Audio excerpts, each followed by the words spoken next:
some things that I do at the weekend as a stand-up comedian, but I feel like I don't have enough jokes to continue after Nicoletta. But thank you, Nicoletta, for joining us to open today's event. And, you know, this is a project that I'm really proud of, because for years and years, people living with HIV have been telling HIV Scotland that they want us to work on issues around ageing, and now we're finally doing it.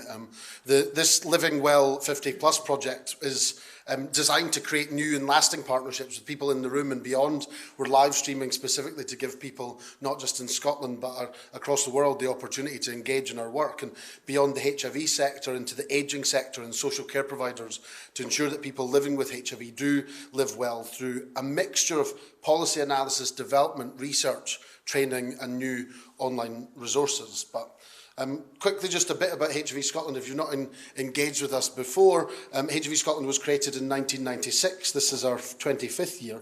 And it was created by people living with HIV, leading figures in the third and HIV sectors, in response to the Scottish Office AIDS Task Force call for improved provision and coordination of services. We're now Scotland's only independent policy and campaigning organisation that allows us to put the focus on better design and delivery of all services that should meet the needs of people living with and at risk of HIV. Now, we take a human rights approach in challenging inequalities that people living with or at risk of HIV experience. And because HIV affects a large diversity of groups, like Nicoletta says, we find that the needs and aspiration of one community might not be the same for another.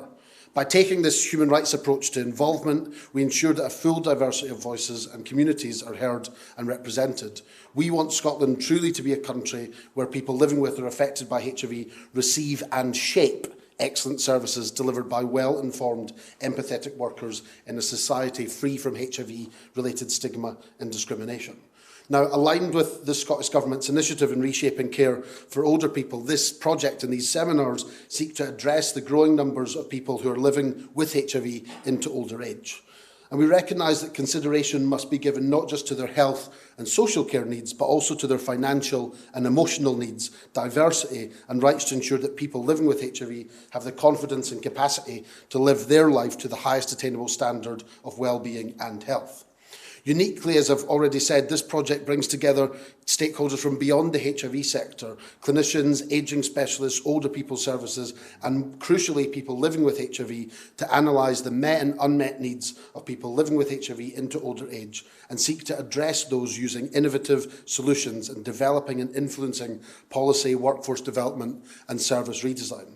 Now, this, as you've heard, is the first of 3 expert seminars that are held alongside our advisory network of people living with HIV that form the basis of what will become reports, fact sheets and an online library of information as we build this project into the second phase.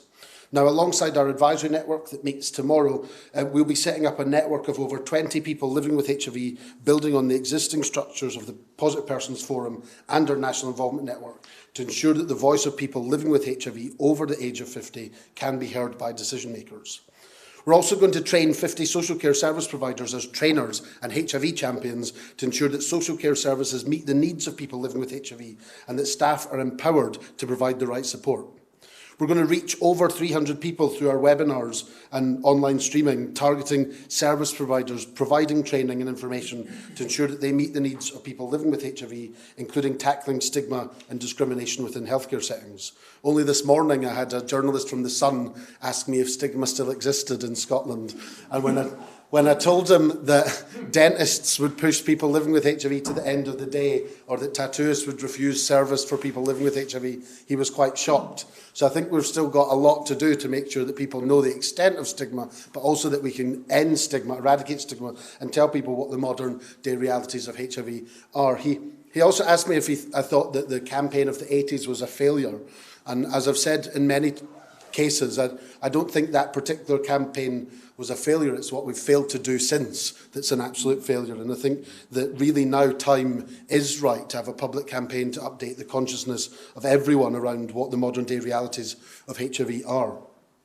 And with that, I think increasing the promotion of ageing as an important topic. Now, Nicoletta mentioned fatigue around ageing, and a lot of people are talking about ageing with HIV. And I think what this project is most crucially doing is going beyond talking and actually implementing and designing new solutions for what that looks like. And I think that is really important. We've already began hosting an online library of the latest research and evidence on medical and psychosocial aspects of ageing with HIV, including international and national guidelines, so they can be easily accessed and used by professionals that ask us. And we're also delighted to be working with the National AIDS Trust to refresh the guide for care providers and ensure that it mentions things like U equals U and PrEP, those real modern day realities of HIV.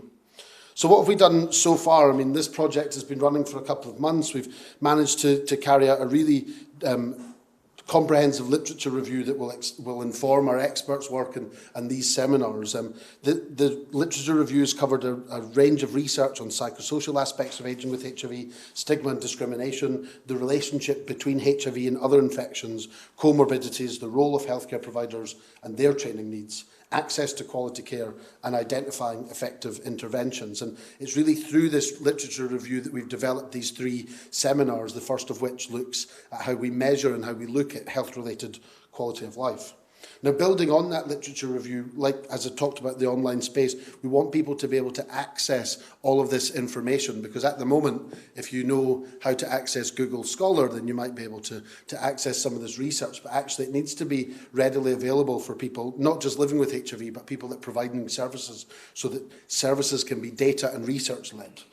And we've developed a training programme for care providers, which has already had great success in updating care providers with the modern day realities of HIV.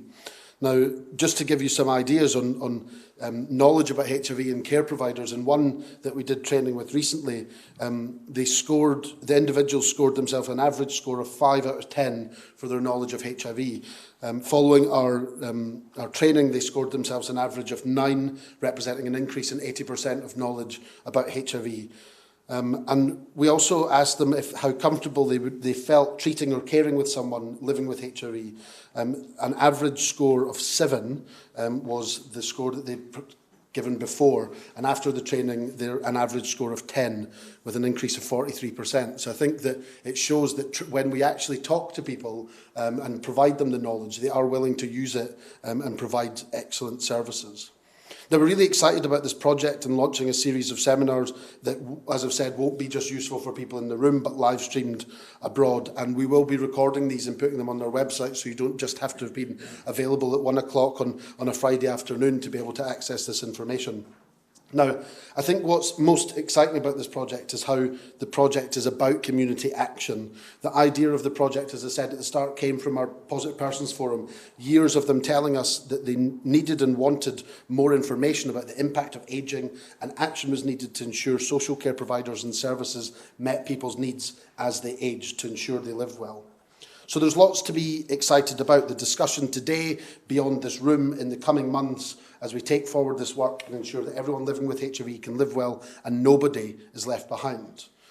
And I think today's session on quality of life is really important, because without measuring and understanding the indicators of what a good quality of life means for everybody, we can't effectively ensure that everyone is actually living well. So I'm really excited for the discussion that's going to come. I'm really glad that the speakers today have made time to come to Edinburgh to talk about what they're experts in. Beyond this, it's our plan to draft a report based on the discussion, so please do get involved, ask questions, make points. You can tweet us questions or points that you've got, and we'll make sure that they get heard during the question and answer sessions. You can tweet at HIV Scotland, and Dylan at the back will make sure that they get fed into the discussion.